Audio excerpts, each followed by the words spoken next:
amazing person I've ever known. We used to catch a poo in the mountains. He was like my brother, my father, my friend. On the cold hills that ride on horseback. He identified with being an athlete. He was a jock. So long ago it seems was a dream. He was very intelligent, very insightful. Last night I dreamt I was returning. He never said things that were hurtful. And my heart called up to you. He would give to the family. He would give to entertainers in need. But I feel you won't be like I left You know, he's a real down-to-earth guy,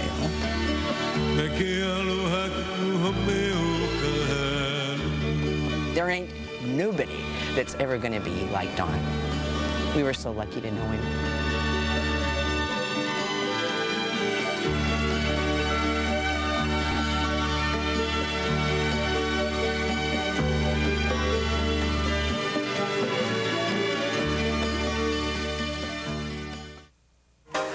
Tiny bubble in the wine. This is the Don Ho the world remembers. The consummate entertainer still in his prime at his 1988 20-year reunion concert with the Ali'is, performing his first international breakout hit, the one that catapulted him to the position of the best-loved, most famous Hawaiian entertainer of all time. With a feeling that I'm gonna love you till the end of time. But there was another side to Don Ho, the complex private side his adoring public never got to see. Tonight you will get to know that Don Ho, the man as he is remembered by the people who loved him, worked with him, played with him, and were inspired by him. Generous, kind, giving, aloha, period. I mean, he would give the shirt off his back, I mean, to anybody, you know, anybody he just met. I think what made Don was that he was for real. He had a Hawaiian heart. I always said, that guy, he's a doctor, he's a great philosopher, but he knew people, he knew how to react to them, no matter who they were. When you're old enough to go to the prom, will you ask me to go with you? Yeah. You know what a prom is? No. He had this gift of giving and making you feel more important or bigger than you really were, or he just left you with a better sense of the day or of yourself or of life. He was terrific. Don's extraordinary life began on August 13, 1930, in Kaka'ako, Honolulu. Donald Tailoi Ho was born of Hawaiian, Chinese, Portuguese, Dutch, and German descent, the second of 8 siblings.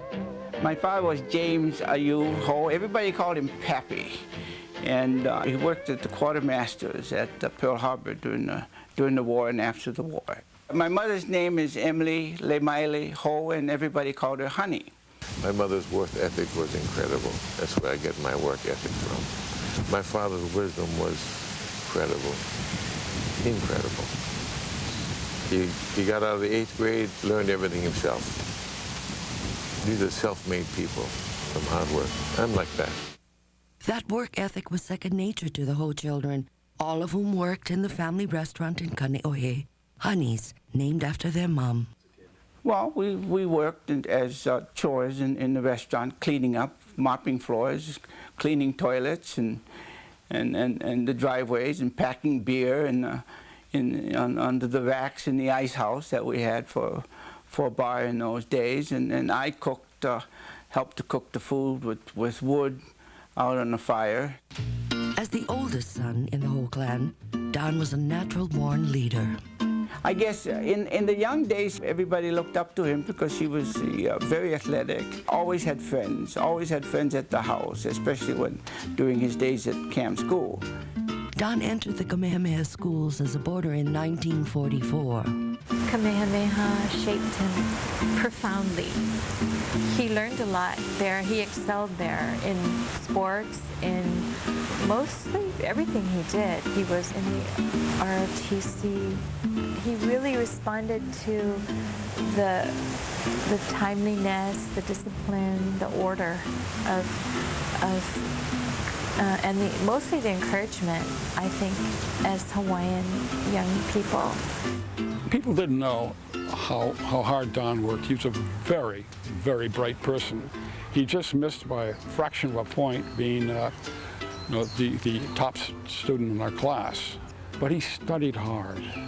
And I would see him exercising. He did upward of 1,000 sit-ups a day. I remember him pulling his shirt off when he was changing. He had his muscles like washboards. Don's penchant for taking people under his wing started in high school. We had room inspections every week, and I was sloppy until Don taught me to be neat. So it was like having a big brother or a stepfather for a roommate. Loved Kamehameha. He appreciates Kamehameha because it made him the person he was today.